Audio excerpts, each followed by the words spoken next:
হুম, আমরা আজকে কথা বলব পুরুষের হরমোন টেস্টোস্টেরন নিয়ে। তো টেস্টোস্টেরন সাধারণত বয়ঃসন্ধিকাল হওয়ার পর থেকে বডিতে তৈরি হয়। তো পুরুষের ক্ষেত্রে দেখা গেছে যে টেস্টোস্টেরন যদি হয় তখন তার ফেসিয়াল হেয়ার, তার অ্যাক্সিলারি হয় তার মুখে দাড়ি গজায়, অ্যাক্সিলা তার বগলের নিচে দাড়ি গজায় এবং তার অন্ড আ তার যে লিঙ্গ আছে তার উপরে লোম গজায়। তো সাধারণত আ এটা যে টেস্টোস্টেরনের প্রভাবে স্কাল্প বল্ডিং হয় যে মাথার টাক পড়া শুরু করে, স্কিনে অতিরিক্ত পরিমাণে সিবাম তৈরি হয়, তেল তৈরি হয় বা ঘাম তৈরি হয়। তারপর প্রোস্টেট গ্ল্যান্ডটা বড় হয়, এটা ডেভেলপমেন্ট হয় এবং মাসল পাওয়ার বাড়ে এবং হাড়ের যে ইপিফাইসিস যেগুলো আছে, যে ছোটবেলায় যে হাড়গুলা শক্ত হয়নি সেগুলার যে ইপিফাইশিয়াল যে ক্লোজার আছে সেগুলো শেষ হয় এবং তার লিবিডো তার সেক্সের চাহিদা বাড়ে, সেক্স ড্রাইভ বাড়ে এবং তার অ্যাগ্রাশন তার মধ্যে অ্যাগ্রেশন হয়। আর লিঙ্গ বড় হতে সাধারণত টেস্টোস্টেরন সাহায্য করে এবং প্রোস্টেট গ্ল্যান্ডটা।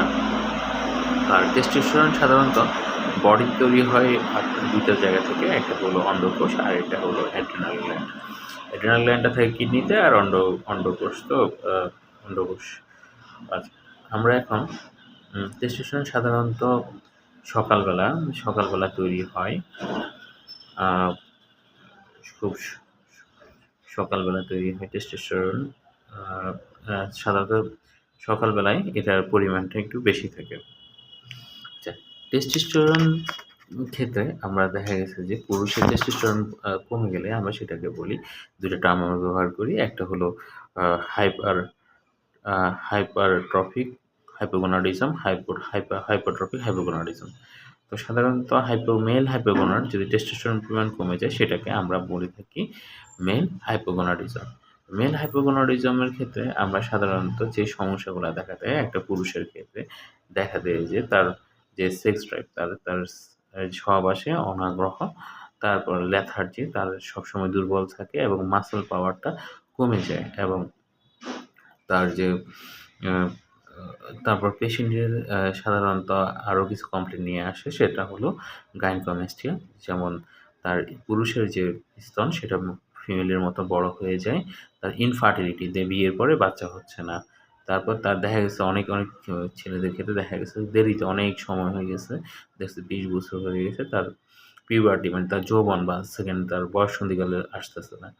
আর এক্ষেত্রে দেখা যেত অস্টিওপোরোসিস হয়, যে হাড্ডিগুলা আছে মানুষের হাড়গুলা ক্ষয় হতে শুরু করে। তাছাড়া টেস্টোস্টেরন অভাবে দেখা গেছে যে দীর্ঘমেয়াদী কোনো রোগ দেখা দেয়, সেটাতে রক্তশূন্যতা দেখা দিতে পারে। আর বয়স বাড়ার সাথে, সাথে সাধারণত টেস্টোস্টেরনের মাত্রা কমতে থাকে। আ সাধারণত 50 ইয়ার্স এর পরে এটার মাত্রা আস্তে, আস্তে কমতে থাকে। আর টেস্টোস্টেরনের ক্ষেত্রে আমরা যে পরীক্ষাগুলা করব, আমরা সকাল ৯ টায় খালি পেটে টেস্টোস্টেরন লেভেলের ব্লাডের যে টেস্টোস্টেরন লেভেল সেটা দেখব। সেক্ষেত্রে আমরা ২ টা হরমোন দেখি, LH এবং FSH।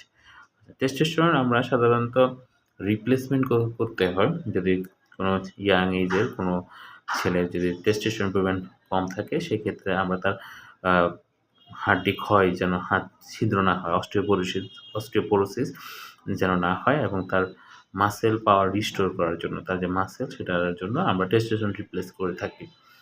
আর যদি সাধারণত আমরা 50 ইয়ার্স এর অ্যাবাভ যাদের 50 ইয়ার্স এর চেয়ে বেশি, 50 এর চেয়ে বয়স বেশি তাদের ক্ষেত্রে আমরা টেস্টোস্টেরন রিপ্লেসমেন্ট করতে গেলে আমরা অবশ্যই তার প্রোস্টেট স্পেসিফিক অ্যান্টিজেন মানে প্রোস্টেট গ্ল্যান্ডের কিছু অ্যান্টিজেন যে প্রোস্টেটের সাইজ বড় হইছে কিনা সেটা অবশ্যই চেক করব এবং যদি বয়সের 50 এর বেশি লোকদের আমরা টেস্টোস্টেরন দিতে যাই তখন দেখা যাবে যে প্রোস্টেট ক্যান্সারের চান্স বেশি।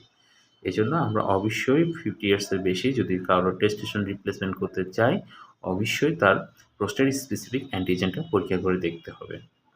আর টেস্টোস্টেরন যদি আমরা রিপ্লেসমেন্ট করি ইয়াং এজে, টেস্টোস্টেরন রিপ্লেস করার কারণে তার যে শুক্রাণুর যে স্পারমাটোজেনেসিস সেটা বন্ধ থাকবে। তো আমরা বিভিন্নভাবে টেস্টোস্টেরন রিপ্লেসমেন্ট করে থাকি, সেটা হলো ইন্ট্রামাসকুলার, তারপরে আমরা মাংস দিয়ে থাকি, ওরালিও নেওয়া যায়, মুখেও খাওয়া যায়, টেস্টোস্টেরন ট্যাবলেট আছে। তারপরে টেস্টোস্টেরন ট্রান্সডার্মাল সেটাও আমরা রিপ্লেস করতে পারি। তো সেক্ষেত্রে সাধারণত যদি আমরা ইন্ট্রামাসকুলার ইউজ করি ইনজেকশন, সেটা ৩ থেকে কিছু ইনজেকশন আছে ৩ সপ্তাহ থেকে ২ থেকে ৩ সপ্তাহ পরে দেওয়া যায়। আর কিছু ইনজেকশন আছে ৩ মাস পর দিতে হয়। আর ওরাল ট্যাবলেটগুলো রেগুলারই খাওয়া যায়। আমরা ট্রান্সডার্মাল যেটা জেল এবং প্যাচ যেটা আমরা রেগুলারই ব্যবহার করতে পারি। সাধারণত আমরা প্যাচগুলো ব্যবহার করি ২ থাইয়ের মাঝখানে ২ থাইয়ের অ্যা ২ পাশে আমরা প্যাচ বা জেল ব্যবহার করতে পারি বা তলপেটে। তো আর সাবকিউটেনিয়াস আমরা দেওয়া হয় প্রত্যেক ৪ থেকে ৬ মাস পরে।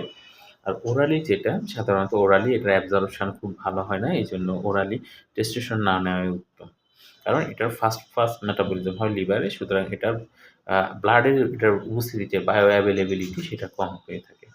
আমরা এখন আরেকটা টপিকস নিয়ে কথা বলব সেটা হলো ইরেকটাইল ডিসফাংশন যে লিঙ্গ শক্ত না হওয়া। তো লিঙ্গ শক্ত না হওয়ার পেছনে ৩ টা কারণ আছে। একটা হলো ভাস্কুলার, তার নিউরোপ্যাথিক, তার হয় রক্তনালীতে যে লিঙ্গের যে রক্তনালী সেটাতে সমস্যা আছে অথবা তার যে নিউরোপ্যাথিক যে তার ডায়াবেটিস হওয়ার কারণে তার নার্ভের উপর কোনো প্রেশার পড়ছে কিনা অথবা সাইকোলজিক্যাল। তো আমরা সাধারণত আ এ লিঙ্গ ইরেকটাইল ডিসফাংশনের ক্ষেত্রে যে লিঙ্গ শক্ত না হওয়ার ক্ষেত্রে আমরা সাধারণত তার হার্ট ডিজিজ আছে কিনা আমরা ইসিজি করে দেখব অবশ্যই বা ইকো বা অন্যান্য যে হার্ট ডিজিজ আছে কিনা সেটাই দেখব। আর যদি পেশেন্টের সাইকোলজিক্যাল যদি তার রাতের শেষ রাতে যে তার যদি লিঙ্গ শক্ত হয় বুঝতে হবে যে তার রক্তনালীতে কোনো অ্যাথেরোমা বা ফ্লাক নাই ফ্ল্যাক নাই অথবা তার নিউরোপ্যাথিক যে সমস্যা সেগুলো নাই। সেক্ষেত্রে আমাদের সাইকোলজিক্যাল ব্যাপারটাই আমরা দেখতে হবে। তো এই ক্ষেত্রে আমরা কিছু পরীক্ষা করি পেশেন্টের থাইরয়েডের সমস্যা আছে কিনা, তার হরমোনগুলা LH, লুটিনাজিং হরমোন বা FSH বা টেস্টোস্টেরন লেভেলটা দেখি, তার লিপিড প্রোফাইলটা চেক করি কেমন আছে তার ওইটা। তারপরে আমরা তার যে ইয়ার লিঙ্গের রক্তনালী সেগুলো আমরা অবশ্যই পরীক্ষা করে দেখব। সেটা আমরা ডপ্লার করে দেখি যেমন ইন্টারনাল পুডান্ডাল আর্টারিটা আমরা চেক করে দেখি। সাধারণত লিঙ্গ শক্ত হওয়ার এছাড়াও দেখা গেছে যে তার আম আরো কিছু কারণ আছে যেমন তার রিডিউস লিবিডো কমে যাওয়ার পিছনে তার একটা কারণ হতে পারে টেস্টোস্টেরন মাত্রা কম যেটা হাইপোগোনাডিজম অথবা তার ওই ডিপ্রেশন থেকে হইতে পারে। আর আরেকটা জিনিস হতে পারে কিছু আপনার লিবিডোটা ইনটেক আছে মানে তার সেক্স ড্রাইভ যে লিবিডো যেটা তার সেক্স ড্রাইভ ইনটেক আছে মানে আ তার ইরেকশন হয় কিন্তু ইরেকটাইল ডিসফাংশন তার লিবিডোটা ইনটেক তার চাহিদা আছে কিন্তু আ